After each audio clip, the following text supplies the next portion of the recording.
Éducation, le FUSE, Front unitaire des syndicats de l'enseignement, a décidé de suspendre son mot d'ordre de grève. C'est parce que le FUSE est satisfait par les dernières décisions du gouvernement allant dans la matérialisation de certains points de leurs revendications. Ces syndicalistes étaient face à la presse hier, compte rendu Fatima Ba. Le FUSE, à l'unanimité de ses membres, a décidé de suspendre ses préavis de grève à partir de ce jour.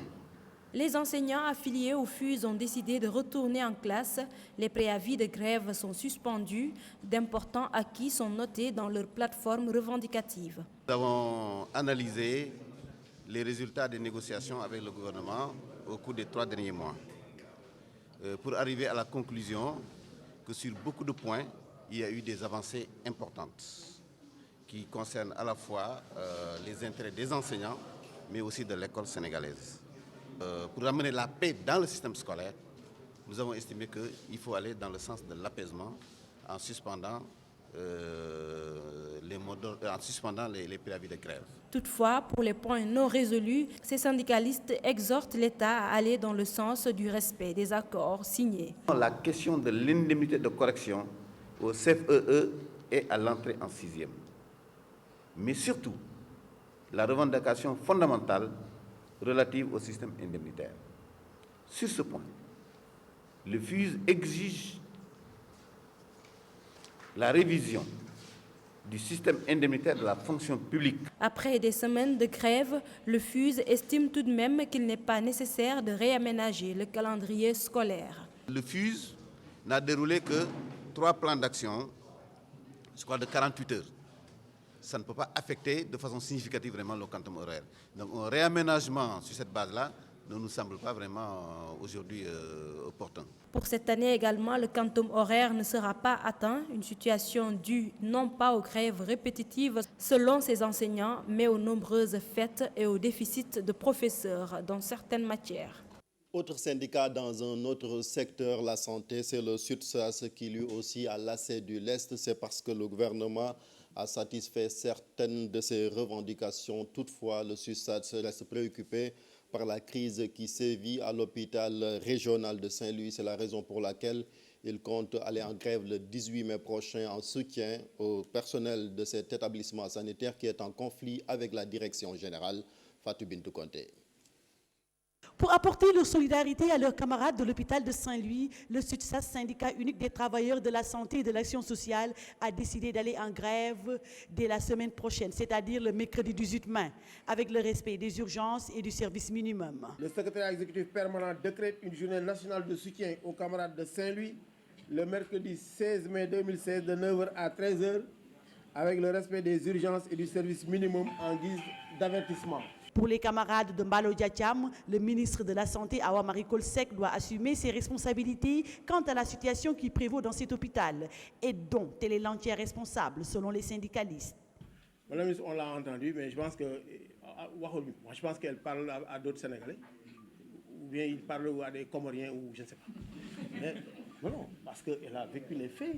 Maintenant, ils feront autant aussi de perturbations, nous ferons autant de luttes et de grèves. Ça, on va s'inscrire dans la durée si c'est ça le traitement. Il doit assumer. Donc, le ministre doit assumer ses responsabilités et savoir effectivement que son directeur s'est trompé et de bonne foi aussi, parce que c'est un délit d'initié et il doit, disons, le remettre à l'ordre. Le SUTSAS s'indigne que jusqu'à présent, leur fonds de motivation ne soit pas encore payé par l'État. D'ailleurs, le secrétaire exécutif permanent fustige le retard de paiement du fonds de motivation national et du retard du paiement des pécules des étudiants de l'INDSS et rappelle au ministre du Budget son engagement relatif à l'enveloppe des heures supplémentaires de la loi rectificative des finances 2015. Avec la réalisation de plusieurs points de leur plateforme revendicative, le SUTSAS, syndicat unique des travailleurs de la santé et de l'action sociale, a décidé de différer le dépôt de son préavis de grève jusqu'à nouvel ordre. Justice, le procureur de la République à Kolda a requis 5 ans de prison ferme contre l'imam Sey. Il est poursuivi pour apologie du terrorisme, incitation à l'intolérance religieuse et à la désobéissance civile et militaire. L'imam Sey, en prison depuis 6 mois, a comparu hier devant le tribunal correctionnel de Kolda. L'affaire est mise en délibéré pour le 1er juin. On parle de la 24e édition du Festival de jazz de Saint-Louis qui s'est ouverte hier soir. Sous le signe de la sécurité, une forte présence policière a été notée. Le gouverneur de la région a même fait un tour dans les différents lieux pour rassurer les organisateurs sur le renforcement de la sécurité à Saint-Louis. Ousseynou Diop, Habib Seck.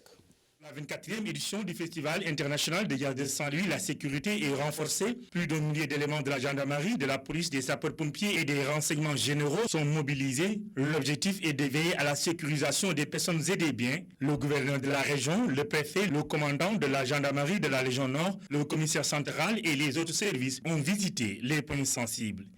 Superviser personnellement le déploiement des forces de sécurité qui doivent couvrir le festival de jazz durant toute la période du 11 au 16, sur instruction de M. le ministre de l'Intérieur et de la Sécurité publique qui vient de me rappeler avant que je quitte la gouvernance la nécessité absolue pour nous d'être dans des postures de veille et de sécurité, même s'il n'y a aucune menace qui pèse sur le festival, mais c'est notre devoir pour un événement de cette envergure de veiller à ce que les personnes et leurs biens soient dans des conditions optimales de sécurité. Le préfet avait interdit la tenue du festival dans les lieux publics avant de revenir sur cette décision à la dernière minute. La question sécuritaire était évoquée par les autorités locales.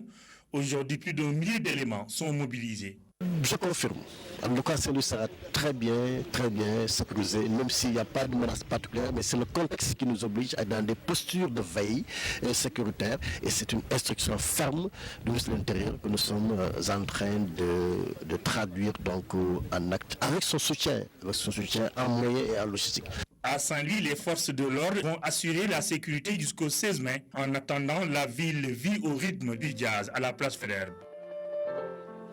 La SAPCO au chevet du tourisme à Saint-Louis, elle a initié une semaine du tourisme local dans cette station balnéaire dénommée Seine-Saly. C'est du 23 au 29 mai prochain.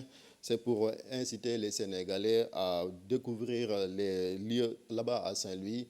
L'ancien ministre du Tourisme, Youssou Ndour, va également contribuer à la promotion du tourisme en animant une soirée là-bas à Saly. Voici le compte-rendu de la conférence de presse du directeur général de la SAPCO, Pape Farah Gningue. Une semaine du tourisme local pour inciter les Sénégalais à passer leurs vacances au pays. Avec le slogan Seine-Saly, les organisateurs proposent un programme attractif. Beaucoup de Sénégalais méconnaissent les stations balnéaires comme Saly, Cap Skirring, Saint-Louis et autres pour passer là-bas leurs vacances. Et vous allez trouver tout sur place comme dans les autres pays. Il y a un spectacle folklorique qui va regrouper l'ensemble des ethnies du Sénégal, les Sérères, les Diola, les Sarolais, les Lebou, etc. Et aussi il y a les régates. Donc ça, c'est les programmes que la SAPCO va organiser. Mais l'ensemble des structures hôtelières et les restaurants, les bars, au niveau de la station, chacun va organiser une manifestation de son côté. Pour réussir à développer le tourisme sénégalais, il faut nécessairement changer d'approche avec les événements tragiques qui ont frappé la sous-région. D'abord, c'était la crise économique en Europe. Ensuite, il y a eu, les tensions liées aux élections au Sénégal. Ensuite, il y a eu le virus Ebola. Tout ça a impacté négativement sur la fréquentation. Cette année, on nous parle de terrorisme. Et il est important aussi, sur le terrorisme, qu'on améliore notre communication là-dessus. Vendre la destination Sénégal nécessite l'implication des images de marques comme Youssou Ndour. Qu'on valorise parce que c'est une valeur ajoutée pour le pays. Ambassadeur, il porte l'image du Sénégal. Donc je pense qu'on ne pouvait pas trouver mieux pour vraiment donner un cachet important à cette semaine. Du 23 au 29 mai 2016, la station balnéaire sera mise en avant pour redorer le blason du tourisme sénégalais en perte de vitesse. Merci Pape Farah. Mesdames, Messieurs, merci. C'est la fin de ce bulletin d'information. Merci de l'avoir suivi. La suite de Yaoulen, c'est tout de suite avec Pape Cheikh Diallo.